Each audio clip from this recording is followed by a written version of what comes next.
അപ്പോൾ പുതിയൊരു വീഡിയോയിലേക്ക് സ്വാഗതം. അപ്പോൾ ഇന്ന് സ്കൂളിലൊക്കെ പോയി വന്ന് ചായയൊക്കെ കുടിച്ച് ഫ്രഷായി. പിന്നെ ഞാനൊരു ടു ഡു ലിസ്റ്റ് ആക്കിയിട്ടുണ്ട്. ആദ്യം തന്നെ മലയാളമായിരുന്നു. മലയാളം കുറച്ച് എഴുതാനെല്ലാം ഉണ്ടായിനി.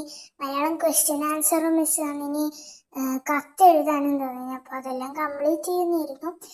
കംപ്ലീറ്റ് ചെയ്യുന്നതിൻ്റെ ഇടയ്ക്ക് എന്തെല്ലോ പരിപാടികളെല്ലാം ഉണ്ട്, പക്ഷെ കംപ്ലീറ്റ് ചെയ്ത് കഴിഞ്ഞു.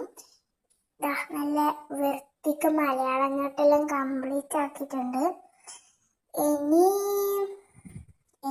നമുക്ക് ചെയ്യാനുള്ളത് സയൻസ് ആണ്. സയൻസ് എനിക്ക് നല്ല ഇഷ്ടമാണ്, കാരണം ഇപ്പം എടുക്കുന്ന ചാപ്റ്റർ ബോൺസും സ്കെൽട്ടണല്ലോ ഇതാണ്. അവിടെ എനിക്ക് നല്ല ഇഷ്ടം. നോട്ട്സ് എല്ലാം കംപ്ലീറ്റ് ചെയ്തു, അപ്പം അതും കംപ്ലീറ്റ് ആയി. പിന്നെ ഞാൻ വിചാരിച്ചു കുറച്ച് മാത്സ് ഒക്കെ പ്രാക്ടീസ് ചെയ്യാമെന്ന്. അതുകൊണ്ട് മാത്സ് ബുക്ക് എടുത്തിട്ട് തുറക്കുമ്പോൾ തന്നെ ഐശ്വര്യമായിട്ട് ഫ്രാക്ഷൻ കിട്ടി. അപ്പം ഞാൻ വിചാരിച്ചു ഫ്രാക്ഷൻ തന്നെ ചെയ്ത് നോക്കാം. അതുകൊണ്ട് ഫ്രാക്ഷൻ കുറച്ച് ചെയ്തു. പിന്നെ 9 മണിയായതുകൊണ്ട് ഞാൻ പിന്നെ കിടന്നുറങ്ങി. എനിക്ക് നല്ല ഉറക്കം വന്നു. ഭക്ഷണമൊക്കെ കഴിച്ച് ഉറങ്ങി. Bye bye and see you next time.